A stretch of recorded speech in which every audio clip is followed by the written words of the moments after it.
Match তো অনেক আগেই হেরে গিয়েছিল পাকিস্তান, কিন্তু বিরাট কোহলির যে তখনও সেঞ্চুরি করা বাকি। বিরাট কোহলি সেঞ্চুরি করতে পারবে কি পারবে না, তখন সে প্রশ্নই ছিল দর্শকদের মনে। শাহিন শাহ আফ্রিদি তো 3টি ওয়াইডও দিলেন এর আগের ওভারে, একটি তো অল্পের জন্যই 4 হতে যাচ্ছিল। কিন্তু এভাবে কি একজন কিংবদন্তি ক্রিকেটারকে আটকানো যায়? এমনি তো আর নামের পাশে যুক্ত হয়নি কিং কোহলি। 47 বলে ম্যাচ জিততে তখন প্রয়োজন হলো মাত্র 3 রানের। এদিকে বিরাট কোহলির সেঞ্চুরি করতে প্রয়োজন রান। অক্ষর প্যাটেল বিরাট কোহলিকে একটি সিঙ্গেল দিলেন, আর এর পরের বলে 4 মেরে ম্যাচ জেতার সাথে সাথে সেঞ্চুরিটাও করে ফেললেন বিরাট কোহলি, যেটি ছিল আজকের ম্যাচের সবথেকে সুন্দর দৃশ্য। ম্যাচ শেষে উপস্থাপক এই প্রসঙ্গে প্রশ্ন করলে বিরাট কোহলি জানান, আফ্রিদি ইচ্ছা করেই এমনটা করেছে কিনা তা আমি জানি না, তবে এটা ছিল আমার কাছে সবথেকে সুন্দর মুহূর্ত।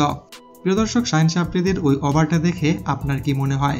আফ্রিদি কি আসলেই বিরাট কোহলির সেঞ্চুরি আটকাতে চেয়েছিলেন কিনা? আপনার মতামত জানাবেন কমেন্ট করে।